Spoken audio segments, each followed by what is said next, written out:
Yann, bonjour. Bonjour à tous et bienvenue pour notre rendez-vous hebdomadaire sur Blog Être Bien. Salut à tous. Alors aujourd'hui, c'est le début d'une séance en 3 étapes. C'est-à-dire qu'en fait, la semaine prochaine vous aurez la suite, la semaine après vous aurez le final. Voilà. Ok.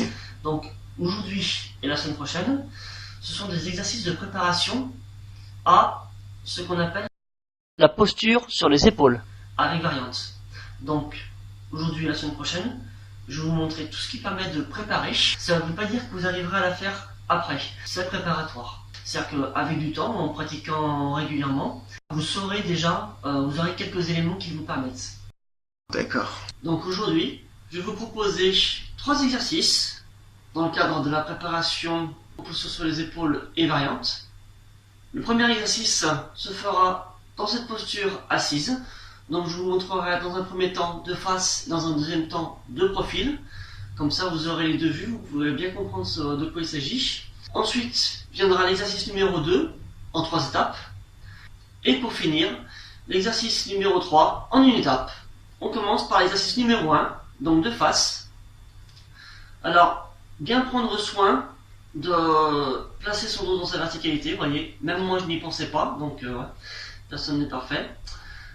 Ensuite, une fois que vous êtes bien installé dans votre verticalité, vous avez bien relâché les épaules, qu'elles ne sont pas comme ça, que le regard n'est pas fuyant, qu'il n'y a pas de tension dans les bras, etc.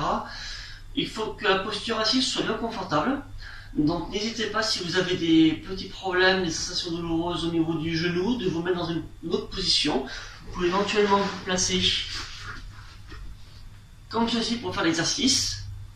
Alors là, je suis sur le dessus des pieds, sur la plante ou le cou des pieds. Le cou des pieds, oui.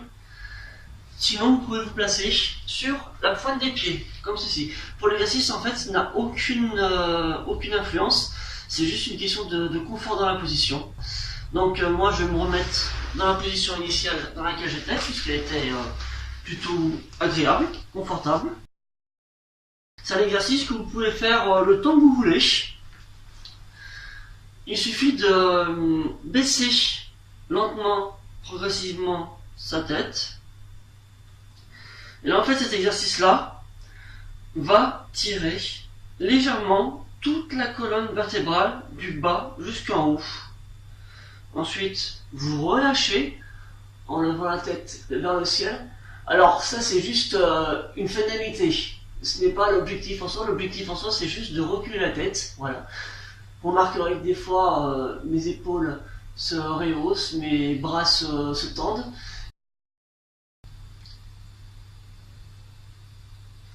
Vous pouvez faire cet exercice à la vitesse que vous voulez, en allant aussi loin que vous pouvez. Alors le but, c'est pas de forcer la colonne vertébrale dans l'étirement. Le but, c'est toujours le même, c'est de ressentir le corps, d'y aller en douceur. Voilà, on commence doucement. Et si on se rend compte que notre dos s'est légèrement courbé, on se remet dans sa verticalité tranquillement. Voilà. Alors quand on a la tête en bas, l'idéal, la finalité, c'est de poser le menton au niveau du torse. J'en suis pas très loin, il me manque ça. Enfin, ça je parle pour aujourd'hui. Hein.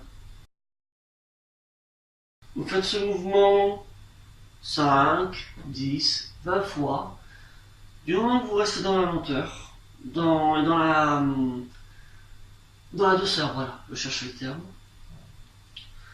Ensuite, vous pouvez, une fois que vous êtes chaud, vous vous sentez bien, pour ressentir un peu plus votre colonne vertébrale, vos muscles, tout le long de la colonne, vous pouvez éventuellement aller un petit peu plus vite et accentuer en bas.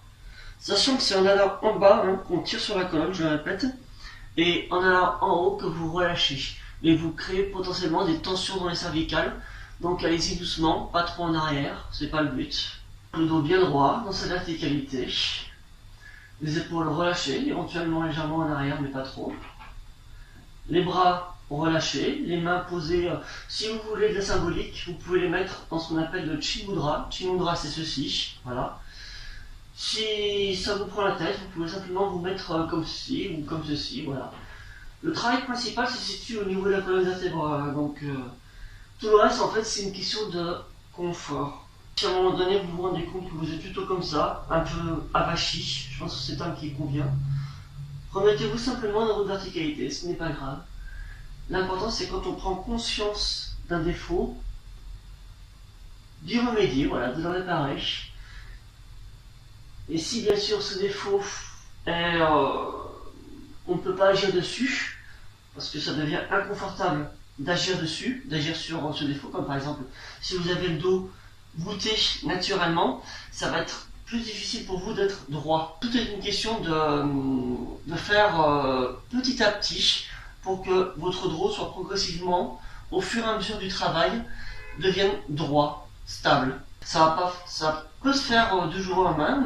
Pour certains, si vous êtes trop comme ça va demander un travail progressif. Donc c'est un travail de quelques semaines, de quelques mois. Il faut l'accepter. Première étape.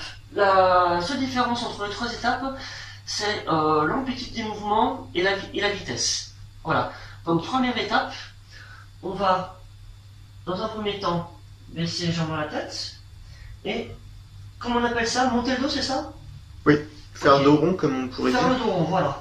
Donc vous pouvez soit inspirer dans cette position et expirer dans celle-là, soit expirer dans cette position et inspirer dans celle-là. Donc là, le but de la première étape de cet exercice-là, c'est de prendre conscience du corps, des éventuelles tensions. Si c'est tendu, vous y allez doucement. Si vous sentez que c'est pas tendu, que ça va, que c'est cool, là vous pouvez passer, faire quelques exercices comme ça, tranquillement. Si au bout de 5 ou 10 mouvements comme ceci, ça va, on passe à l'étape 2. Plus d'amplitude. Vous pouvez respirer plus ou moins fort. Ça marche aussi. Et une fois que vous avez atteint l'amplitude maximum que vous pouvez, s'il n'y a pas de problème, troisième étape, vous diminuez légèrement l'amplitude et vous allez plus vite. Voilà. Donc là, ça, si vous y arrivez, si vous n'avez pas de problème à ce niveau-là, c'est déjà un très bon signe pour la posture sur l'épaule. Toute la colonne vertébrale va rester immobile. Et vous allez faire ce travail de déhanchement, c'est ça en fait? Ouais. Ouais, de façon latérale, ouais. C'est ça. Alors vous pouvez tout aussi bien faire également la même chose avec la tête en complément. Travailler un peu plus. Voilà, si vous voulez continuer à travailler le cou. Ça, c'est un truc que j'ai incorporé dans mes séances. Parce qu'un jour, en fait, je me suis rendu compte que durant l'exercice, j'avais des tensions que je n'avais pas senties. Donc je me suis dit, comment je fais pour savoir au préalable, dans la préparation.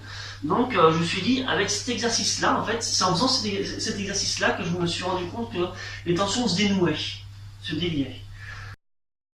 Donc du coup, je me suis dit, voilà, on le prépare, et comme ça au moins on est prévenu. Et voilà, quoi, on anticipe. Voilà, exactement, voilà. ouais, tout à fait. Voilà. Donc c'était la posture du chat. Et en petit coup, je sais pas comment ça s'appelle. Vous avez constaté quand même que c'était assez léger. Hein. Mettez-vous de côté contre une glace et essayez. Et en parallèle, l'écran devant vous. Et vous essayez de comparer les deux. Donc, pour aujourd'hui, c'est tout. Voilà, si vous avez aimé, vous likez. Ouais. Vous pouvez vous abonner. Vous pouvez commenter, poser des questions.